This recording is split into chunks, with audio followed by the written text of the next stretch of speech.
It's time to find balance and inner peace in your life. Join us in the online yoga course with Sadhguru.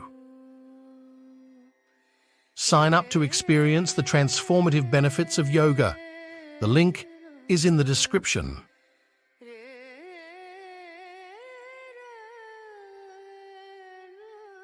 Yes.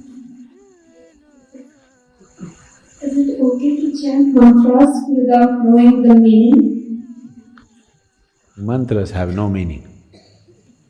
See, there are two dimensions to a mantra. Mantras are not supposed to have any meanings in the tradition. There are different types of mantras.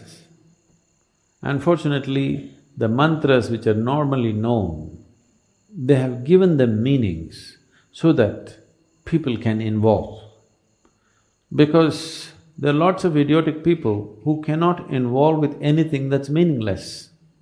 That is why they miss the sunrise, the sunset, the moon, the full moon, everything they miss because it's meaningless. What is the meaning of a full moon? There is no meaning, only if you're in love it means a lot. Otherwise, what is it? Nothing. It's not meaningful means it is not useful. So, all the idiots on the planet will do only meaningful things. Yes, because they have no intelligence to recognize life and the many facets of life. It is not because you have attached a stupid meaning to it, it exists. It exists beyond you. It existed before you, it will exist beyond you. It is not because you give it a meaning, it's become useful or not useful. So the stupid in the world will do meaningful things. They may be intellectual, but life stupid, they have no life sense. If you have life sense, you will see it is the most meaningless things which really set you on fire, isn't it so?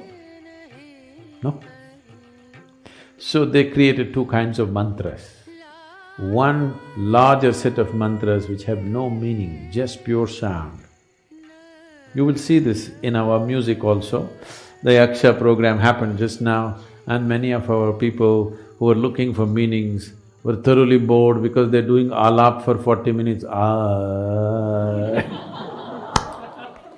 Say something, say at least Shiva, Shambho, something. No, They're not getting the point because it's about the sound. Why sound so much more important than a word which is a meaning? Meanings are made up in human minds. Sound is the essence of creation. If you touch the sound, you're touching creation. If you touch a word, you're just going into the psychological structure of human beings. The psychological structure of human beings is essentially a certain kind of madness. We can enjoy it, we can use it, but essentially it's a certain kind of illusory setup. Sound is a fundamental aspect of creation. If you have mastery over sound, you have mastery over creation itself in a certain way, because creation is just a complex amalgamation of sounds. It's the blueprint of creation. But meanings are human things. You know, the same words mean different things in different languages, even in India. You know this. The same word means different things because it's all made up. The sound is not made up. Sound is part of the creation. Sound is part of the existence. Sound is part of making the creation happen. Right now, the whole creation is reverberating in a certain way. You cannot hear it, it doesn't matter. But the words and meanings are a human making. It is meaningful only as a conspiracy. When I say a conspiracy, do you hear what the cricket is saying? What is he saying? You don't know, but they're talking. They're also like you. Some of them are just making sound, just doing alap. Just sound, simply enjoying the sound. Enjoying the creation in one sense means enjoying the sound of it. If you don't have a keenness to listen, if you don't have a keenness to pay attention, you cannot enjoy any aspect of creation, actually. You will only enjoy psychological patterns in your head. So this is the reason why most human beings want to speak, most of the time they want to be talking. Not because they have something to say, because they have to find meaning. Simply, either silence or sound, both are too overwhelming. That is why when we say spiritual process, first thing is silence. If you are psychologically very stable, you may say, okay, 30 days silence, 60 days silence. If you're psychologically fragile, we'll say, okay, 3 days. 3 days also people go crazy, we'll say, okay, half a day silence, up to noon silence, after that you blabber. They usually make it up afternoon. Those of you who talk a lot, you know, meaning is meaningless. You can simply talk. A whole lot of people are experts, they can simply speak without any meaning. They have understood the importance of sound. They can go on talking without making any meaning. Now, if you were a bird, we would pardon you. If you were this one, we would be okay. Or if you're a musician, you would be okay to make meaningless sounds. If you're speaking, you're expected to make some meaning. So mantra is not to be spoken, it is to be chanted. Chanting means chant is of the sound, not of the meaning. Meaning is of speech, meaning is of the word, written word and spoken word. Meaning does not belong to a chant. A chant is simply a sound, a reverberation. So if you do not know the meaning, it's the best way to chant, if you ask me. Simply, absolutely involved with the sound and saying it. But first of all, what you are uttering, is it a mantra or is it a bhajan or is it a sankirtan? You must look at it. If it's a mantra, mantra means a pure sound. It need not have any meanings. You can give it whatever meaning you want to start with, because without meaning you cannot be involved. But once you know how to be involved, you should not give it any meaning. Om Namah Shivaya does not mean you go on imagining one man sitting there on top of a mountain with something happening around him. No. Initially, if that's the only way you can be involved, you can look at the Shivakasi picture. Okay?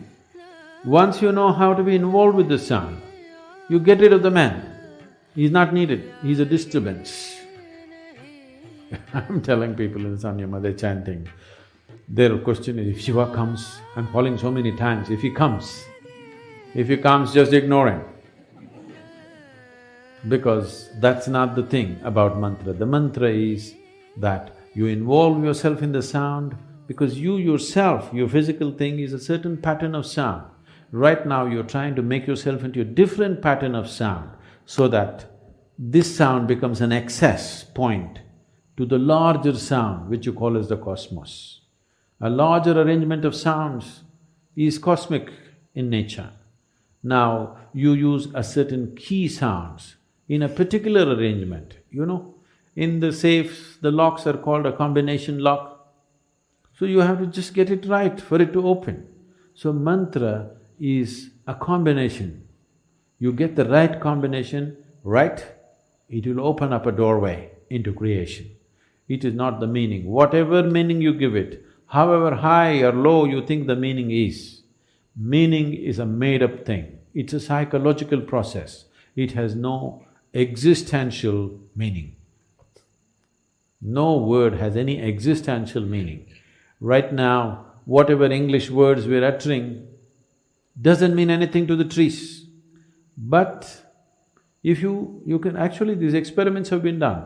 If you sit here and sing beautifully, I cannot do that, but if you sit here and sing really properly, the tree is full of flower.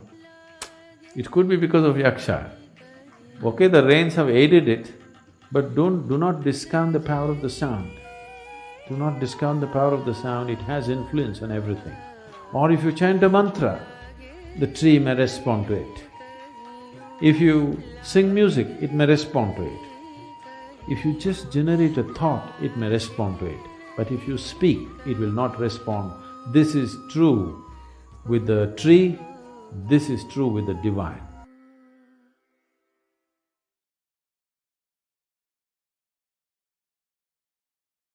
See, look at it this way, because you can't really figure what all these people want.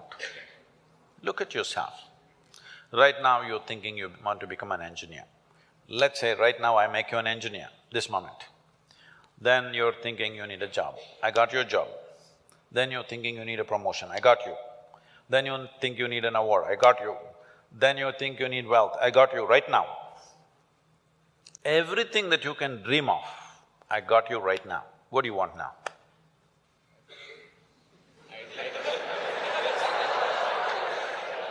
Yeah, I can do that for you.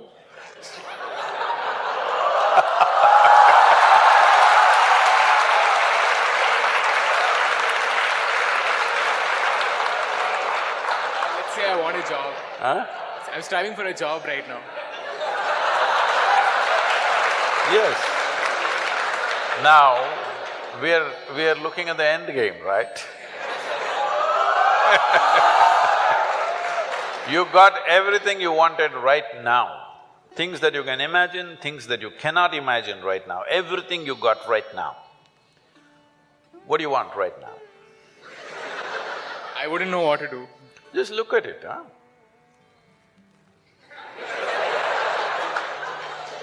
See, when you say this, what it means is, all you want in your life, what you're seeking is struggle.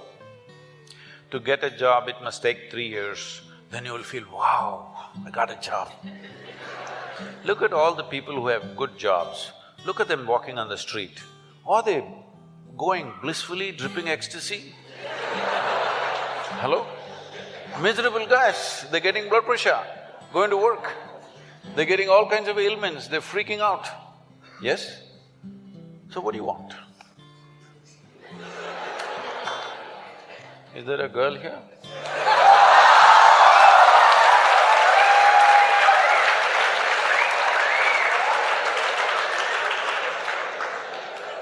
What do you want?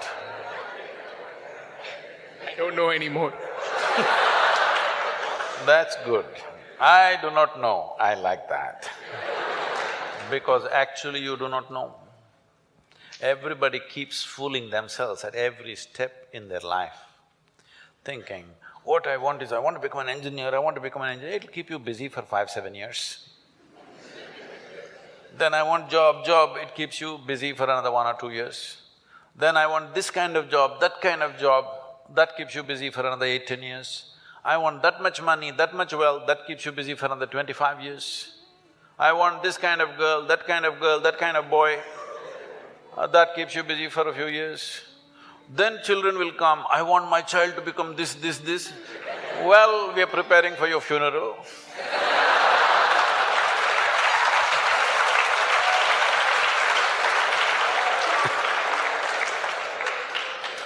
You need to understand just this. Right now, you may be giving all kinds of contexts to your life. But essentially, what you call as my life right now is just a certain combination of time and energy. Yes? As you sit here, time is rolling away for all of us. Can you roll it back?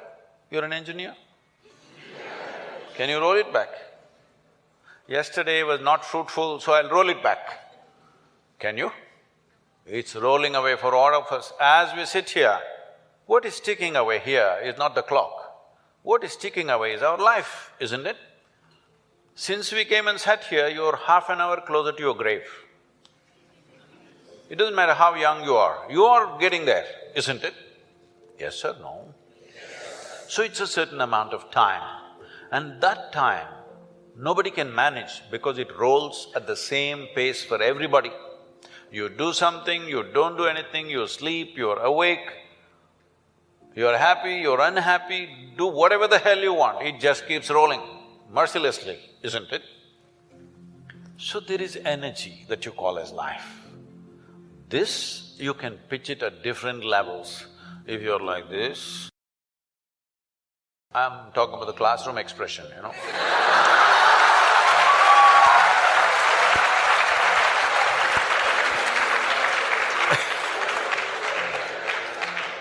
If you're like this, 24 hours feel like 1,000 years.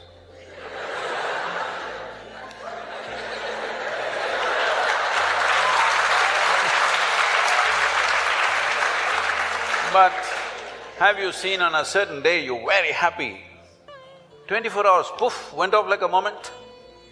Yes or no? So, time is a very relative experience in individual subjective experiences. If you're joyful, if you live 100 years, it feels like a few moments, it's gone. Only miserable people will have a long life. Because if you're miserable, you'll always feel life is too long that you will want to cut it short. But if you're joyful, the possibility that a human being holds, before you look around, it's over, really. But what possibility this carries? So what you need to manage is your energies, because life is a certain amount of energy, it's not limitless, but it can be enhanced. If you function at one level of energy, what you do in 10 years' time, if you function at a different level of energy, the same thing you can do in 1 year's time. So if both people live for 100 years, in terms of impact and profoundness of experience, one has lived for 1,000 years, another has lived for 100 miserable years. So this is all you can do. You may think right now, engineer, this one, that one, these are all limited contexts you're setting for yourself. Fundamentally as a life, it's just time and energy, isn't it?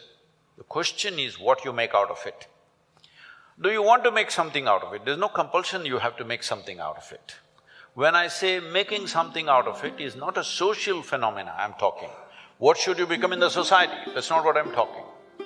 Fundamentally, you have come here in terms of life is you want to experience life. Question is how profoundly. Right now, if people want to experience life, what are they experimenting with? They will experiment, not this, this. Yeah, I know you guys.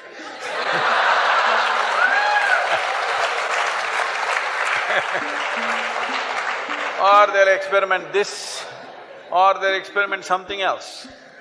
What they will experiment is how to down your faculties.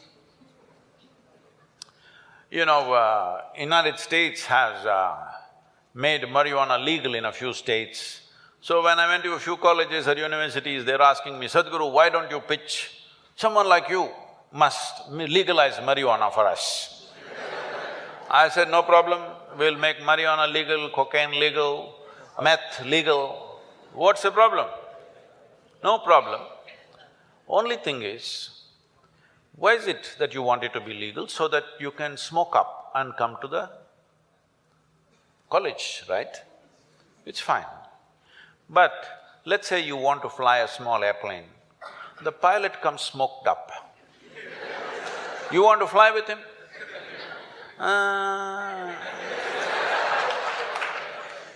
Because the guy is already flying without the airplane.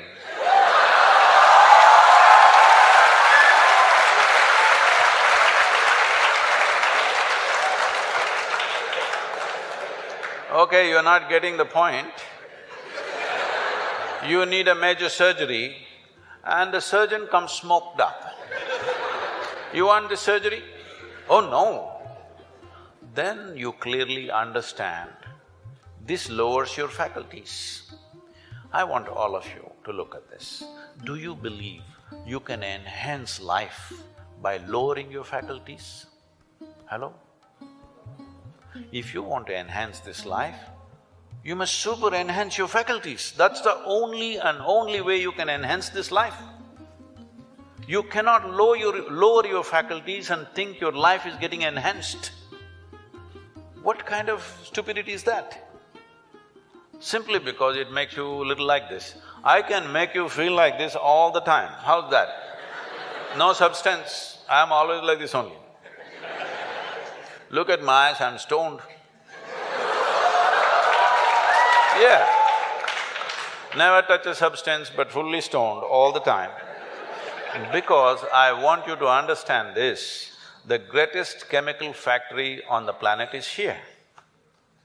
If you are a good manager of this, you can create any experience that you want from within and also heighten your faculties. If you're having an experience, even to experience that, your faculty should be heightened, isn't it? Is this the greatest chemical factory on the planet, most sophisticated? Do you agree with me? Are they chemical engineers? So I'm asking, how are you managing your system? What have you done? We gave you such a sophisticated machine. Have you read the user's manual at least? No. Blindly do this and then you think pumping something is going to make this better? No. Believe me, the only and only way you can enhance this life is that your faculties are super bright. The way you see, the way you hear, the way you smell, the way you taste and the way you touch. If this is enhanced, is life enhanced? In many ways, there is much more to it. But I'm saying from what you know from your experience, suppose you could see twice better than somebody who's sitting next to you, is your life enhanced? If you could taste better than other people, is life enhanced? If you could feel better, is it life enhanced? If you could hear better, is life enhanced? On this level you understand this, but there are many other dimensions of human faculties. If you enhance this, if you sit here, you will be blissed out simply sitting here. You wouldn't want to touch any damn thing because just sitting here is the greatest experience of your life. So, about what is the end game? If you had everything, what would you want? If you had everything that you can ever dream of, everything is right here, what would you want? You must think, isn't it? I won't supply you with an answer. If you do not invest that much thought into your life, that means you're super short-sighted. Hello? This happened to Gautama the Buddha. You heard of Gautama the Buddha? Because of some astrological prediction that his father heard, that he may either become a great emperor or a great sage, and he wanted him to become a great emperor, he protected this boy and put him in a separate palace where it's all luxury, everything that you can dream of, everything there. Got him married to a very pretty young woman, everything on. No, he should not see any suffering. But one day he just went out. He saw one old man and he asked, why is this guy like this? His chauffeur. His chauffeur or his chariot driver said, oh, everybody becomes like that after a certain time. He said, what, me? I'm a young prince, will I become like that? Hey, yeah, everybody will become like that. It shook him. Then he saw a man who's suffering with some kind of disease, ailment. Now, why is that guy like that? Said, it'll happen to a lot of people. Who it will hit, there is no prediction. Anybody can become ill. Most people think it happens to other people. No, it can happen to us. Hello? And then he saw a funeral, a dead body. What is that? He said, that is inevitable, everybody will die. Do you also know? You will also die? No, because most people believe other people die. No, intellectually they know, but they think they're forever. No, you must be conscious, you're mortal. Mortal means you have a limited amount of time and energy. If you're always conscious about this, how would you organize your time and energy? You decide. You're conscious about it. If you think you're a superhuman being, you're not going to die, other people will die, all the best. It'll come. You can realize this on your deathbed and die. See, people may think this is extreme, but you must go and volunteer in a hospice or in a hospital wards where people die, and you must see. It's very important, very, very important. Only then you become sensitive to life. Life becomes super valuable because you know it's a limited amount of time. If you watch this, unfortunately today in the world, over 80% of the people, when they… last moment when it comes, when they die, they're not fearful, they're not in pain, they're not in something else, they're just bewildered. A look of bewilderment comes because all their life they just lived their thought and emotion, they never lived a life. This is important, you must understand. There is a psychological reality in your head and there is an existential reality which is life. Most people are mistaking their psychological reality to be existential. Your thought and emotion has become more significant in the cosmos, isn't it? Hello? Huh? What you think, what nonsense you think and feel, has it become more important than the universe or no? This means you are making your creation more significant than the larger creation. This means you must suffer. If you don't suffer, I'll be disappointed. Yes, I will be. Because if ignorance doesn't make you suffer, then what? Then what's the use of me? Because it takes a lot to come out of the trap.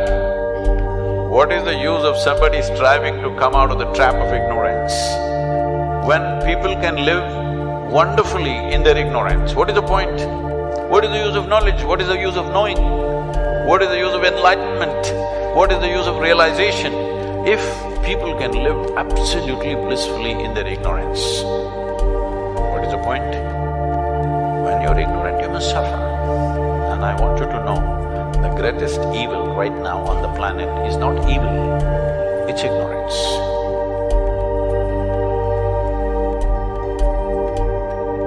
Continue your quest for wisdom and personal growth.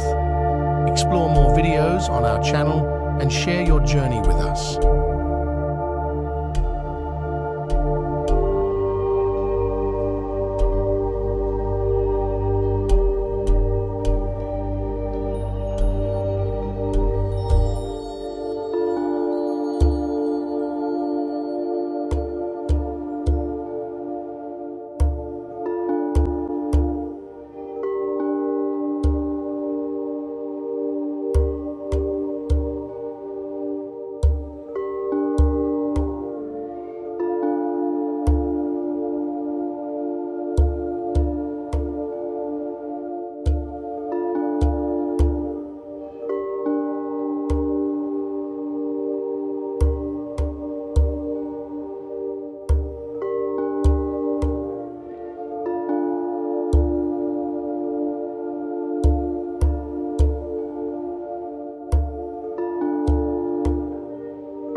te Uroten pina Ahlarin yes Workotule Tenemalum Buleva Harnate Elenil Estel Sila.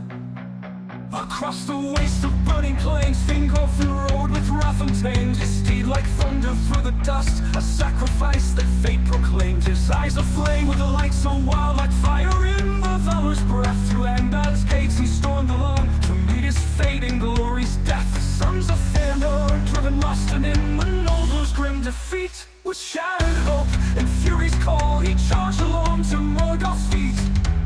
He sounded his horn with the light so wild, like fire in the valor's breath. To Angband's gates he stormed alone to meet his fate in glory's death. To meet his face that fate proclaimed in sacred blow below God's feet. He sounded his horn with a light so wild, the brazen doors were clawed in turn. Like thunder through the dust, a sacrifice that fate proclaimed. His eyes aflame with a light so wild, like fire in the valor's breast. To Angband's gates he stormed alone to meet his fate in glory's death. The sons of Fëanor, driven lost and in the Noldor's grim defeat. With shattered hope and fury's call, he charged alone to Morgoth's feet. Sounded his horn with a thunderous cry. The brazen doors replied in turn and called the Dark Lord forth to fight with a rage that none could spurn. Under blackened skies they clash in fire, a dance of steel, a test of wills. In every blow a hero's pyre, as blood meets stone the earth stands still. The hammer fell from heights, a force of doom and boundless hate. But Fingolfin, swift as a striking hawk, evaded death, defied his fate. His silver mail and crystal shield, they glimmered bright against the dark, like a lone star's defiant light, a guide through shadows cold and stark. With every swing of Ringill's blade, the giant trembled, strength unmade, by a king who dared to stand alone, who knew the weight of choices made. 7 wounds he dealt that night, 7 cries rang out in pain. As Angband's hosts looked on in fright, they fell to earth like sudden rain. The ground a blackened skies, they clash in fire, a dance of steel, a test of wills. In every blow a hero's pyre, as blood meets stone, the earth stands still. The ground gave way to pits of grief beneath Morgoth's iron tread. Yet still the elven king arose, though wounds ran black, his courage bled. With one last cry he swung his blade and healed the Dark Lord's wicked heel. The blood poured forth a burning shade, unlocked no time to lead.